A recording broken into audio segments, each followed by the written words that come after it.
جب ایک صحابی نے غلطی سے ایک دیہاتی کا اونٹ ذبح کر ڈالا اور ڈر کر گڑھے میں چھپ گئے تاکہ نبی کریم صلی اللہ علیہ وسلم انہیں نہ ڈھونڈ سکیں، تو آپ صلی اللہ علیہ وسلم نے جو کیا وہ آج بھی کلیجے کو چیر کر رکھ دیتا ہے۔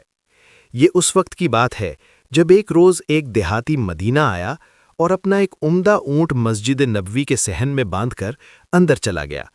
کچھ صحابہ کرام نے اونٹ دیکھا تو ان کے منہ میں پانی آ گیا۔ مدینہ میں اس وقت عربت کا دور تھا اور گوشت میسر نہیں تھا۔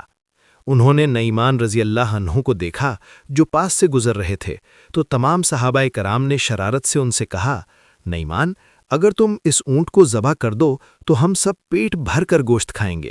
ہم تو گوشت کو ترس گئے ہیں، اور قیمت وہ تو رسول اللہ صلی اللہ علیہ وسلم ادا کر ہی دیں گے۔ حضرت نعمان بن عمرو انصاری رضی اللہ عنہ ایک صحابی تھے۔ ان کی سب سے مشہور خصوصیت یہ تھی کہ وہ بہت فنی مزاج اور مزاحیہ تھے، اور وہ بغیر سوچے سمجھے فوری عمل کر دیتے تھے، خاص طور پر جب بات مزے مذاق یا کھانے پینے کی ہو، اور نبی کریم صلی اللہ علیہ وسلم بھی ان کی باتوں اور حرکات سے خوش ہوتے تھے اور مسکرایا کرتے تھے۔ جب نعمان رضی اللہ عنہ نے یہ سنا تو بغیر کچھ سوچے سمجھے شوخی میں آ کر فوراً اونٹ ذبح کر دیا۔ جب دیہاتی باہر نکلا تو اپنا اونٹ ذبح شدہ دیکھ کر چیخنے لگا، ہائے میرا اونٹ، یہ کس نے کیا؟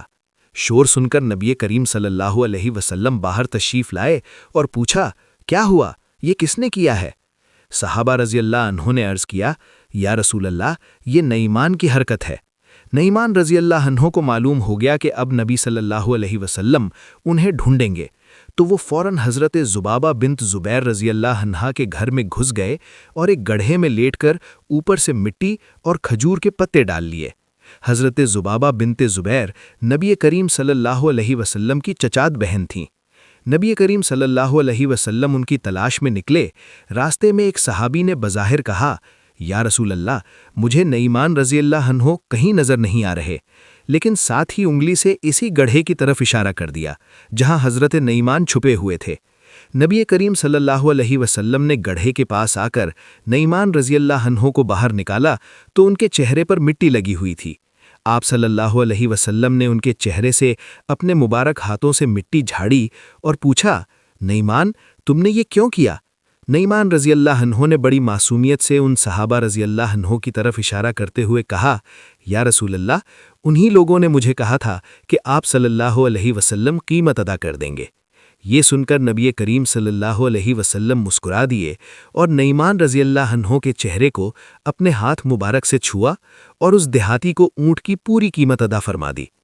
یہ واقعہ بتاتا ہے کہ زندگی میں غلطیاں سب سے ہوتی ہیں۔ اصل امتحان یہ ہے کہ سامنے والا جب غلطی کرے تو آپ اور میں نبی کریم صلی اللہ علیہ وسلم کی طرح پیش آئیں یا دنیا کی طرح۔